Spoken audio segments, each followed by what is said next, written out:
அனைவருக்கும் வணக்கம். வங்கத்து கவிஞர் ரவீந்திரநாத் தாகூர் கீதாஞ்சலி என்கிற நூலுக்காக நோபல் பரிசு பெற்றவர். அவர் மக்களை பார்த்து என்ன சொல்கிறார் தெரியுமா? உங்களுக்கு யாருக்காவது இந்தியாவை பற்றி தெரிந்து கொள்ள வேண்டும் என்று விரும்புகிறீர்களா? அப்படி விரும்பினால் சுவாமி விவேகானந்தரை படியுங்கள். அப்பொழுது இந்தியாவை பற்றி நீங்கள் தெரிந்து கொள்ள முடியும் என்று கூறினார். ஏன் தெரியுமா? வங்கத்து இளைஞனாக, வீர இளைஞனாக விளங்கியவர் சுவாமி விவேகானந்தர். அவர் விவேகானந்தராக தனது இல்லறம் என்று சொல்லப்படக்கூடியதிலிருந்து, அதாவது தனது வீட்டிலிருந்து ராமகிருஷ்ணரிடத்திலே வந்து அவருடைய சீடராக இருந்து, ராமகிருஷ்ணர் மறைந்த பிறகு அவருடைய பணியை செய்ய வேண்டும் என்பதற்காக பரிவிராஜராக ஒவ்வொரு இடமாக சுற்றி இந்தியாவை வலம் வரக்கூடியவராக திகழ்ந்தார். அப்படி வந்த பொழுது அவர் பலரை சந்தித்தார். பல கருத்துக்களை மக்கள் மத்தியில் சொல்லக்கூடியவராக இருந்தார். சொல்லிய ஒவ்வொரு சொல்லும் எப்படிப்பட்டது தெரியுமா? சிந்திக்க வைக்கக்கூடியதாக இருந்தது. எப்பொழுதும் நேரான முறையில் கருத்துக்களை சொல்லக்கூடியவர். நன்கு அனைவரும் பின்பற்றி கொள்ளக்கூடிய செய்திகளை சொல்லக்கூடியவர்.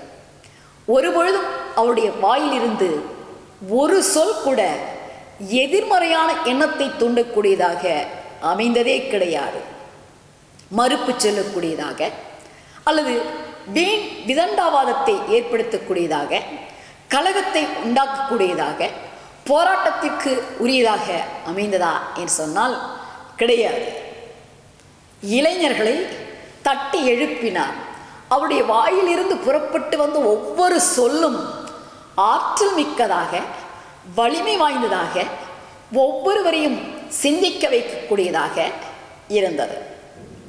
அப்படி சிந்திக்க வைக்கக்கூடியதாக அவர் இந்தியா முழுவதும் பேசி வந்து கொண்டிருந்த பொழுது எங்கே வந்தார் தெரியுமா? பெல்காமுக்கு வந்தார். அப்போ அவருக்கு வயசு 29 வயசு தான். அந்த 29 வயதிலே அவரை பலரும் சூழ்ந்து கொண்டார்கள். அப்படி சூழ்ந்து கொண்டு அவருடைய வாயிலிருந்து வரக்கூடிய பேச்சை கேட்க வேண்டும் என்பதற்காக காத்து கொண்டிருந்தார்கள். பலர் பல விவாதங்களை முன்வைத்தார்கள். அவற்றுக்கெல்லாம் விவேகானந்தர் பதில் சொல்லிக் கொண்டே வந்தார். சில செய்திகளை நன்கு தெரிந்திருந்தும் கூட இவருடைய வாயிலிருந்து எப்படி வருகிறது, இவரை எப்படி மடக்குவோம், இவரை எப்படி மட்டம் தட்டுவோம் என்றெல்லாம் நினைத்தவர்களாக அவர்கள் என்ன செய்கிறார்கள்? அடுக்கடுக்கான கேள்விகளை எல்லாம் கேட்டுக்கொண்டே வந்தார்கள். அதற்கெல்லாம் முறையாக பதில் சொல்லிவிட்டு ஒரு சமயத்தில் அவர் என்ன செய்தார்? நீங்கள் இத்தனை பேரும் இவ்வளவு செய்திகளை என்னிடத்திலே கேட்டீர்கள், சிலர் வினாக்களாக கேட்டீர்கள், சிலர் உங்களுடைய மன கருத்துக்களை கூறினீர்கள், சிலர் உங்களுடைய மனக்குமரல்களை வெளிப்படுத்தினீர்கள். ஆனால் நான் இப்பொழுது ஒரு செய்தியை உங்களுக்கு சொல்லப் போகிறேன். ஒரு கதை தான், கதையை கேளுங்க என்று கூறியவர் சொல்ல ஆரம்பித்தார். என்னன்னு கேட்டால், ஒரு அரசன் மிக சிறப்பாக ஆட்சி செய்து கொண்டிருந்தான். வெளிநாட்டார் யாரும் தன் மீது படையெடுக்கவில்லை என்கின்ற எண்ணம் கூட அந்த அரசனிடத்திலே இருந்தது.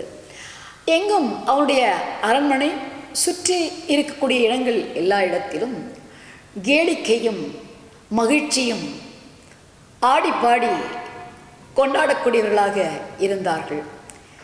இந்த நேரத்தில் திடீரென்று ஒரு பகை நாட்டை சார்ந்தவர்கள் போர் தொடுத்து வந்தார்கள். அரசனுக்கு அந்த செய்தி வருகிறது. அரசன் உடனே அங்கு அரண்மனையில் அமைச்சர், சான்றோர்கள், மற்றவர்களையெல்லாம் அழைக்கின்றான். அழைத்து பகைவர்கள் நம்முடைய நாட்டிற்குள்ளாக புகுந்து விட்டார்கள், அவர்களை அழிக்க வேண்டும், எப்படி செய்யலாம் என்று கேட்கிறார். அதற்கு அங்கு இருந்தவர்கள் ஒவ்வொருவரும் ஒரு கருத்தை கூறினார். ஒருத்தர் என்ன சொல்கிறாரு அப்படின்னு கேட்டால், நம்ம அரண்மனை, நம்ம நாட்டை சுற்றி பெரிய மண் சுவரை எழுப்பலாம் என்று கூறினார். அப்படி சொன்ன உடனே மண் சுவரை இடித்து கொண்டு வந்து விடுவார்கள், அது சரியில்லை என்று சொல்லிவிட்டு இன்னொருவர் இருந்தார். அவர் அந்த தோல் மூலமாக பல்வேறு பொருட்களை எல்லாம் செய்யக்கூடியவர். ஆகினால் தோலினால் நாம் சுவர் எழுப்பலாம் என்று கூறினார். தோலை சுவர் எழுப்பினால் அதை கிழித்து கொண்டு வந்து விடுவார்கள், அது வேண்டாம் என்று கூறினார்கள். அடுத்த நிலையில் பார்க்கும்பொழுது இன்னொருத்தர் வந்தார். அவர் யாருன்னா ஒரு பெரிய இரும்பு பட்டறை வச்சு செய்துட்டு இருக்கிறவர். ஆகினால இரும்பினால் நம்ம கோட்டையை அமைக்கலாம் என்று கூறினார். அதற்கு அடுத்த இரும்பினால் கோட்டையை அமைப்பதற்கு அவ்வளவு இரும்புக்கு இப்பொழுது எங்கே செல்வது? பகைவர்கள் வந்துவிட்டார்கள், என்ன செய்யலாம் என்பது தானே நான் கேட்கிறேன் என்று அரசன் கேட்க, அங்கிருந்தவர்கள் எல்லாரும் என்ன செய்வது என்று தெரியாமல் இருக்க, சிலர் ஒன்றாக சேர்ந்து வந்து பகைவர்கள் நம்மை சூழ்ந்து கொள்ளாமல் அவர்களை தடுத்து நிற்பதற்கு யாகம் செய்யலாம் என்று சொன்னார்கள். யாகம் செய்வதா? பகைவர்கள் வந்து விட்டார்கள், அவர்களை தடுத்து நிறுத்த வேண்டும் என்று கேட்கிறேன். ஒவ்வொருவரும் ஒவ்வொரு செய்தியை சொல்கிறீர்கள், இது எதுவுமே நடைமுறைப்படுத்தக்கூடியதாக இல்லையே, என்ன செய்யலாம் என்று அரசன் கேட்கிறார். அப்போ இந்த இடத்துல ஒரு சட்ட நிபுணர் வந்தார். அந்த சட்ட நிபுணர் என்ன சொல்கிறாரு, நம்ம வழக்கு தொடுக்கலாம். என்ன வழக்கு?